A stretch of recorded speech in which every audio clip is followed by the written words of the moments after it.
Welcome to Animal Stories for Kids. If you like our stories, please give us a 5-star rating, subscribe to our podcast, and share it with your friends and family. If you're listening on Spotify, you can support the podcast through listener support. Plus, check out exclusive show-related content and join the community at patreon.com/Animal Stories for Kids. And now, it's time for our story.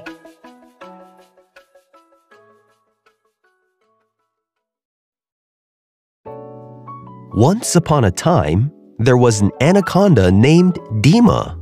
Dima the anaconda was a curious snake and loved adventurous things. Dima enjoyed finding out where funny noises were coming from, and funny noises were all over the jungles where Dima lived.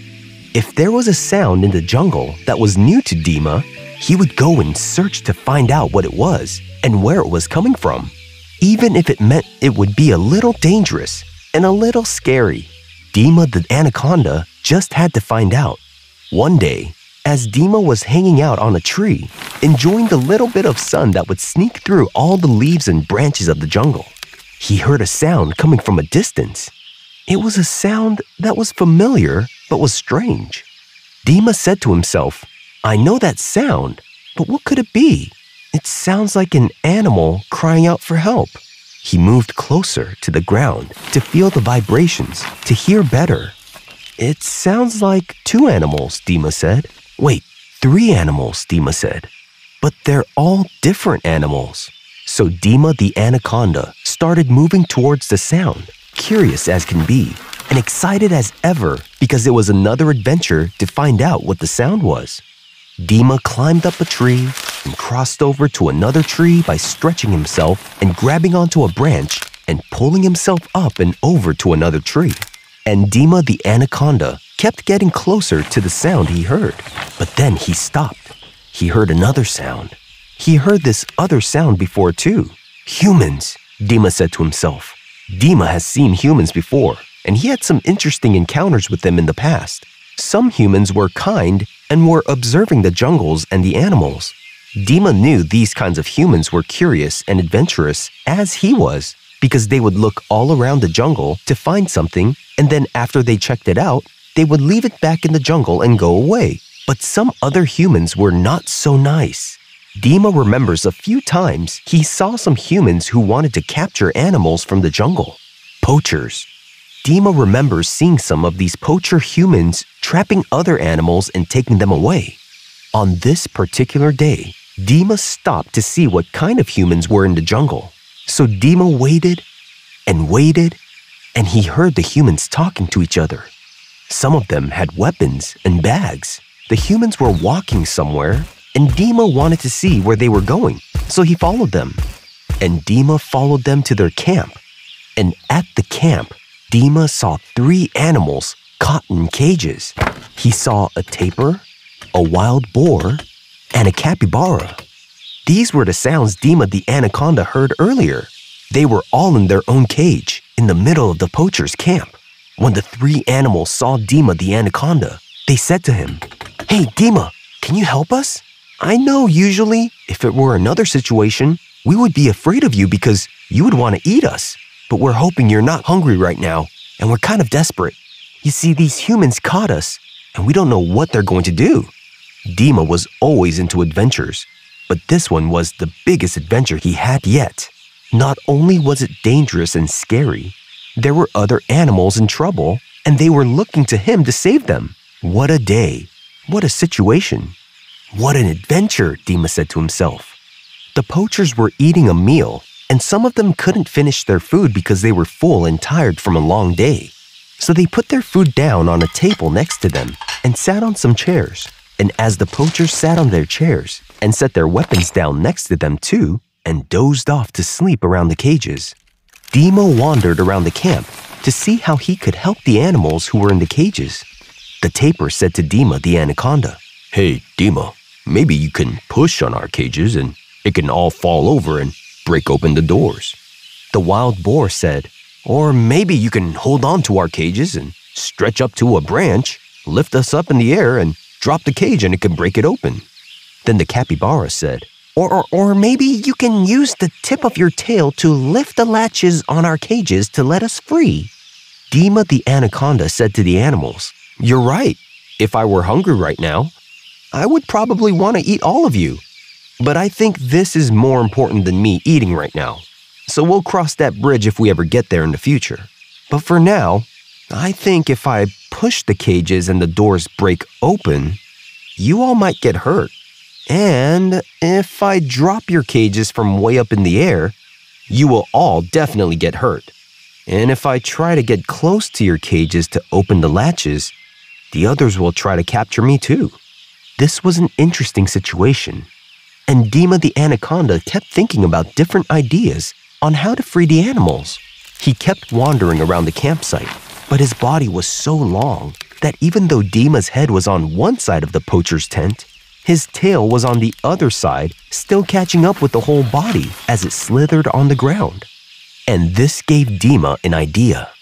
Dima the anaconda went back to the animals above them on a tree branch while the poachers were asleep on their chairs near the cages. He told the other animals, "Hey, I have a plan. I'm going to make some rustling sounds outside of their tent on the back side of their tent, and I'll make sure to make it loud enough to get their attention so they can check and see what it is. When the poachers go to the back of the tent, I'll go and grab all their weapons with the vine and tie them up high in the trees, and that'll make sure they can't hurt us. And then, just to make sure they don't come back, I'll take some more vines and tie up their uneaten food right above their campsite so the smell can attract some of the scary animals that live here in the jungle. I think that should scare them. Then I'll come back to you all and open the latches on the cages, and all of you better run for your lives and get up out of here, okay?" The tapir, wild boar, and capybara said, "That sounds like a great idea, Dima. You're our hero." As the animals were cheering about the great idea, the poachers woke up from all the noise. One of the poachers said to the animals, "Be quiet, you jungle animals. We're trying to take a nap." And as the poachers were getting comfortable again on their chairs, Dima the anaconda stretched his body and brought his tail to the back of the poacher's tent, while his head stayed on the ground next to the cages where the poachers could not see. Then just as the poachers were falling back to sleep, Dima the anaconda started shaking his tail and rustling the bushes behind the tent, making a lot of noise. The poachers all got up and left their food and weapons at the table and walked toward the back of their tent to see what that sound was. Just as they walked behind the tent and got out of sight of the animals in the cages, Dima the anaconda moved his long body and he first grabbed a vine with his mouth and pulled it toward the weapons. Dima then wrapped up and tied all the poachers' weapons together and pulled them all the way up into the trees so they can't reach them. Dima then went and took another vine and tied up all the poachers' food that they had left over on the table, and he pulled the food right above the campsite, just high enough for the poachers to not be able to reach for it, and just low enough for the smell of the food to attract all the dangerous animals that lived there. After Dima the anaconda tied up the weapons and the food with the jungle vines, he moved toward the cages and one by one unlatched the 3 cages and out-jumped the tapir and out-jumped the wild boar and out-jumped the capybara. They all cheered, "Yay! Wow! I can't believe that your plan worked, Dima! You're truly our hero! You saved our lives!" And as the animals were cheering and making noises, the poachers all peeked from behind the tent and yelled, "Hey! How did those critters get out of here? Get them before they leave!" And the tapir, the wild boar, and the capybara ran away as fast as they could. While the poachers ran around their camp looking for their weapons, they couldn't find their weapons and they were getting very upset. Just then, a small wind picked up in their campsite, and the poachers looked up. And right above their campsite was all their food, tied up on a vine and hanging right above them. And they also saw a big anaconda hanging from a tree looking right at them. Dima then smiled and said, "If I were you all, I would be afraid of the jaguars that live around here. They can smell very well." And Dima used his tail and pointed at the food hanging over them. and he slithered up the tree and slithered away and said, "Bye. I hope you don't get hurt, and I hope you don't come back to capture any more of us jungle animals." The poachers looked at each other, wondering why an anaconda was hanging on a tree branch and staring at them, pointing to their food with its tail, and just left.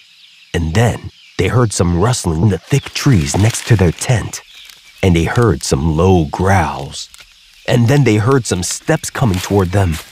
Then they saw something they did not want to ever see while in the jungles. It was a prowl of jaguars, slowly poking their heads out of the thick trees and leaves, each looking at one of the poachers. They smelled the food hanging over their camp, but saw something much more filling than some leftover packed meals. The poachers all screamed, "Ah! Get out of here!" The jaguars leaped out and started running at the poachers. The poachers all got in their vehicle and drove off as the jaguars got close and began pouncing on them. And the poachers left the jungle and never came back to capture the precious animals of the jungle.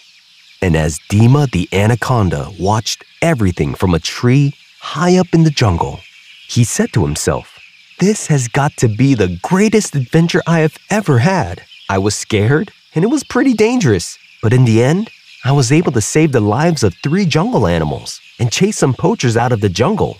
And I'm pretty sure they'll think twice about ever coming back to capture any more animals." And Dima moved to an area of the trees where some sunlight was peeking through the thick leaves and branches. And as he closed his eyes to take a nap, he relaxed his big body and his tail started to hang gently from the tree, looking like the vines around him, until he began to naturally blend in and look just like he was part of the jungle. And the anaconda lived happily ever after. The end.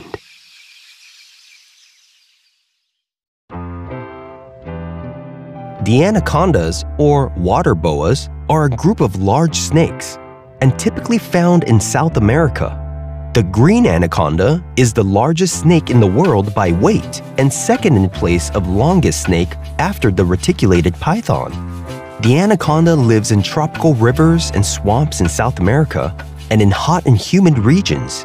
They fit in well with dense leaves and thick trees, and they like to be near water where it's easy to hide in the mud and support its big body.